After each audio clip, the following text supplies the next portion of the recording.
Should you be doing back extensions or Superman exercise if you've got a herniated disc in the lower back? Is this going to be something that's going to help you or harm you? In today's video, we're going to talk about this and offer a more critical analysis of this exercise so you guys can help understand what the right pathway forwards is if you're recovering from a herniated disc down in the lower lumbar spine. Typically, these are going to happen at L4-5 and L5-S1. If you're new here, I'm Michael Fatika, the lead osteopath and spine specialist here at Back in Shape, and we help people around the UK and all over the world fix their back pain from home and get back in shape for the long term. And whether it's causing you back pain, buttock pain, or sciatica, or a combination of all three, understanding what exercises to do to resolve your lower back pain and steering clear of those that are problematic is top of the agenda so you can move forwards and get back on to doing the things that you want to do. To make a wiser decision, we need to understand what is happening when we are doing the back extension exercise. So let's grab the spine and do a bit of demo. When you're doing the back extension, you're going to be lying on your tummy.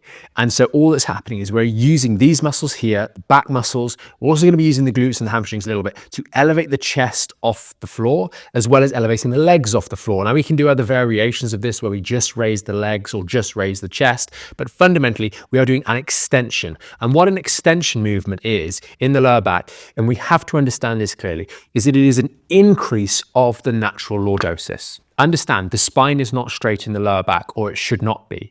We start with a natural position, which is a natural backward bending curve in the lumbar spine called the lordosis. And the purpose of a back extension exercise is to increase that curve in the lower back, as opposed to other exercises which are even worse than something like this, such as knee hugs or child's pose, which actually flex, forward bend the lumbar spine to eliminate that curve and straighten the spine up. If you've got a herniated disc in the lower back, there's a good chance it's in the last two segments of the lumbar spine. These are L4, L5, so this disc here, and L5, S1, the junction between the lumbar spine and the sacrum. And one of the important features of these herniated discs is that they will invariably occupy the space where the nerves come out. Now, just because you can see it more clearly, if we take a higher up segment, you can see this little yellow bit which represents the nerves. Now, these will go on in these two down here and become the sciatic nerve further down in the pelvis and then go down the leg. But we can irritate those nerves because the disc space is occupying this hole. We have a degree of stenosis. So if we take that hole that now already is a little bit blocked, not in a problematic way, but a little bit blocked, and then when we bend backwards, we see the hole gets a little bit smaller, maybe substantially smaller. And that is where we can get instant aggravation of the symptoms of either back pain, buttock pain, or sciatica. The second thing to note, it's not uncommon, especially at L5-S1, which is the last segment of the lumbar spine, for us to get a little bit of instability associated with those injuries. Now, as you'll see on the spine here, when we're bending forwards and backwards, these joints, the vertebra, the green bones, are actually hinging forwards and backwards. There is no sliding or what's called shearing taking place. The shearing is when the vertebrae slide forwards and backwards, and this happens when we've lost integrity to the joint. Just like other joints where we injure a ligament or some of the cartilage, we find that the joint doesn't move in its normal way. And therefore, it's not uncommon, particularly in the lumbar spine, when we have disc herniations, for those segments to not move quite as well as they otherwise would like to. And that's why exercises like the Superman, but also stretches like the Cobra, can, for some, cause immediate sciatic aggravation. Fundamentally, when you're in the early stages of recovery, the most important thing that you need to focus on is stability, is maintaining the neutral. And therefore, exercises that involve you rounding the lower back or exercises that involve you arching the lower back more are going to be not particularly good for you.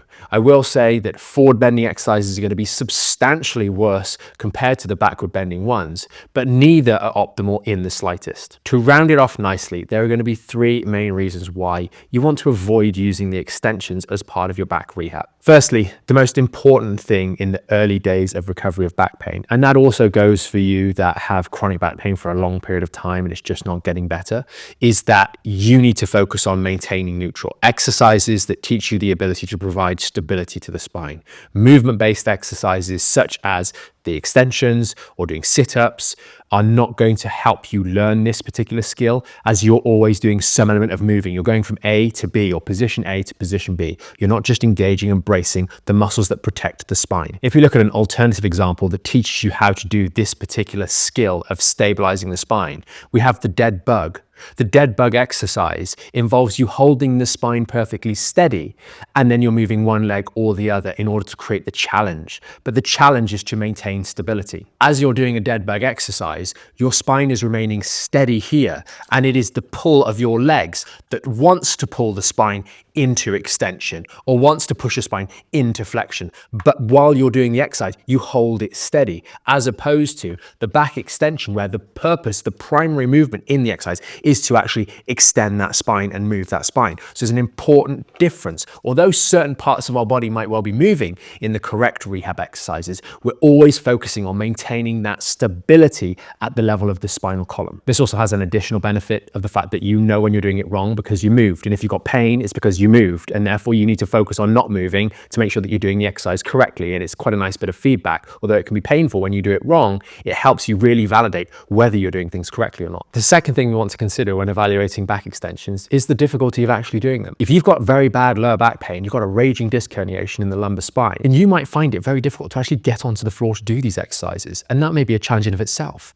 We see that time and time again with patients trying to do things like the towel or other exercises that are done on the floor and having to opt to do them on the bed. And simply put, if there are better ways, which there are, to train this area of the body to strengthen those back muscles, then using ones that are more accessible, such as the squat or the hip hinge, which you can literally do from standing upright, you're going to get a much more effective access to the very exercise that you're trying to do to strengthen the back. Not to mention the fact that how many times do you lie on your tummy and flounder around trying to lift up? It's not something that you have to do on a daily basis.